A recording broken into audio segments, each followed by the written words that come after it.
बालों की केयर करते हुए या अक्सर वॉश करते हुए या नॉर्मल हेयर केयर रूटीन में क्या चाहिए होता है? जनरली हम क्या सोचते हैं कि हमारे बाल ज़्यादा ना गिरे, हेयर फॉल ना हो, स्कैल्प हमारा हाइड्रेटेड रहे, ठीक ठाक बालों की ग्रोथ होती रहे, डेंसिटी बरकरार रहे और ड्राइनेस ना रहे, डैंड्रफ ना बने। तो इन्हीं सब कंसर्न्स को देखते हुए हम अपना प्रोडक्ट चूज करते हैं और बाई चांस मैक्सिमम टाइम्स क्या होता है कि हम लोगों की बातों में आके अगर उसको ये सूट कर रहा है तो मुझे भी करेगा, हम शैम्पू बदलते रहते हैं, जिसके कारणवश हम अपना हेयर फॉल बढ़ा लेते हैं या फिर डैंड्रफ बढ़ा लेते हैं, डेंसिटी कम हो जाती है, बाल पतले लगने लगते हैं और ब्रेक होना स्टार्ट हो जाते हैं। तो आज हम डिस्कस करने वाले हैं और डॉक्टर मेघा चतुर्वेदी आपके लिए लाई है कि कैसे आपको अपना शैम्पू चूज करना और शैम्पू में कौन से इंग्रेडिएंट्स को आप देखेंगे जो ज़रूरी होने चाहिए, जिससे आपका हेयर फॉल ना बढ़े, डेंसिटी कम ना हो, ग्रोथ होती रहे, ड्राइनेस ना हो, डैंड्रफ ना हो और आपका हेयर केयर बना रहे, आपके बाल हेल्दी रहें और जिंदा रहें। तो सबसे नंबर 1 जो इंग्रेडिएंट आपको देखना है वो देखना है एक्वा। एक्वा आपके शैम्पू में अगर प्रेजेंट है तो आप देखिएगा कि एक्वा का कितना परसेंटेज उन्होंने डाला है। और एक्वा का काम क्या है कि ये आपके बालों में हाइड्रेशन बरकरार रखता है, स्कैल्प को ड्राई नहीं होने देता है, रफ नहीं होने देता है। तो एक्वा एक इंग्रेडिएंट है जिसको आपको सर्च करना ही करना है अपने शैम्पू खरीदते वक्त। दूसरा इंग्रेडिएंट जो आपको सर्च करना है अपने शैम्पू में वो है सोडियम ग्लूकोनेट। सोडियम ग्लूकोनेट आपके बालों का पीएच मेंटेन करके रखता है, ज़्यादा एसिडिक नहीं होने देता है।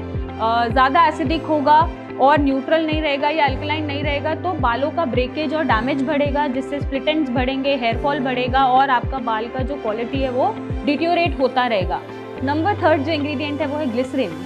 ग्लिसरीन शैम्पू में होना इसलिए ज़रूरी है क्योंकि वो मॉइस्चराइजेशन को लॉक करके रखता है। आपने देखा होगा लोगों के बाल अक्सर ड्राई होते हैं, उड़े उड़े रहते हैं या रफ हो जाते हैं, तो वो रफ ना हो, ड्राई ना हो, बाल उड़े उड़े ना रहे, स्कैल्प का मॉइस्चर कंटेंट लॉक्ड रहे, उसके लिए ग्लिसरीन बहुत इंपॉर्टेंट है। नंबर 4 जावा कुसुम एक्सट्रैक्ट होता है। ये एक हर्ब है, इसका एक्सट्रैक्ट जब हम शैम्पू में देखते हैं इंग्रेडिएंट के तौर पे तो हमें ये पता है कि हमारा स्कैल्प ओवरऑल बहुत अच्छा रहेगा, मॉइस्चराइज रहेगा, हाइड्रेटेड रहेगा, हेल्दी रहेगा। और जो बालों की ब्रेकेज की समस्या आती है या बाल टूटता ज़्यादा है जड़ से, वो समस्या आती है, ये समस्याएं सारी कंट्रोल हो जाती हैं और आपके बालों की डेंसिटी या लेंथ बढ़नी शुरू हो जाती है। नेक्स्ट जो इंग्रेडिएंट है जो आपको इम्पॉर्टेंटली देखना चाहिए अपने शैम्पू में, जो कॉपर ट्राइपेप्टाइड होता है वो आपकी थिकनेस इंप्रूव करता है, आपके जो ग्रोथ है या जो एक साइकिल होता है बालों का ग्रो करने का विद इन 3 मंथ्स एक साइकिल है, मीन्स दैट आपके जो बाल हैं वो रिप्लेस होते रहते हैं न्यू वन से, तो वो साइकिल को इन्हांस करता है, इंप्रूव करता है ताकि हेल्दी बाल आपके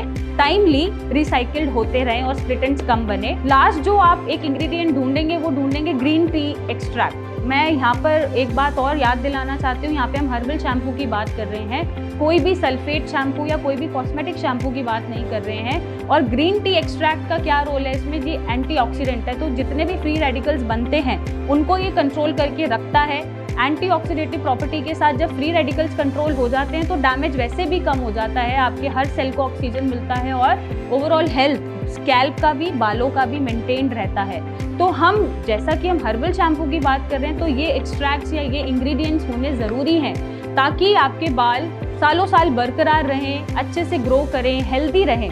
ज़रूरी नहीं है बाल लंबे हैं तभी हेल्दी है, नहीं, शॉर्ट हेयर भी हेल्दी रहने बहुत ज़रूरी हैं, उनकी डेंसिटी मेंटेन करनी ज़रूरी है, उनकी ड्राइनेस नहीं होनी चाहिए बालों में या स्कैल्प में, वो ज़रूरी है, हेयर फॉल ज़्यादा नहीं होना चाहिए। और अगर साथ में कोई भी मेडिकल डिसऑर्डर जुड़ता है जैसे पीसीओडी या थायराइड प्रोफाइल या लो आयरन, तो आप इसको टाइमली एडिक्वेट अमाउंट में पूरा करते रहें ताकि आपको शैम्पू यूज़ करके और अपना मेडिकल डिसऑर्डर ठीक करके डिज़ायर्ड रिजल्ट्स मिले और आपको डॉक्टर्स के पास कम जाना पड़े या लोगों की ओपिनियन कम मांगनी पड़े और अपने लिए आप खुद डिसीजन ले पाए। तो आगे से जब भी आप शैम्पू चूज़ करेंगे तो इन इंग्रेडिएंट्स को प्लीज़ देखिएगा और मार्क माई वर्ड्स, जो भी डिसऑर्डर्स अगर चल रहे हैं उनको अगर आप पूरा करेंगे और अच्छे प्रोडक्ट यूज़ करेंगे with these ingredients like anti hair fall shampoo में ये होना चाहिए, तो आपकी ओवरऑल बालों की हेल्थ मेंटेन रहेगी, बरकरार रहेगी और आपको बहुत महंगे ट्रीटमेंट्स शायद ना लेने पड़े या कोई कॉस्मेटिक प्रोडक्ट्स महंगे ना लेने पड़े। और अगर आप कोई भी क्वेरी जानना चाहते हैं, आंसर्स नहीं मिल रहे, कन्फ्यूजन्स हैं, क्या करें समझ ही नहीं आ रहा क्योंकि इतने सारे जवाब हैं, तो आप हमसे जुड़ सकते हैं, कमेंट कर सकते हैं और हमसे अपने सारे क्वेश्चंस के आंसर्स ले सकते हैं। Till then stay beautiful and have long and healthy hair.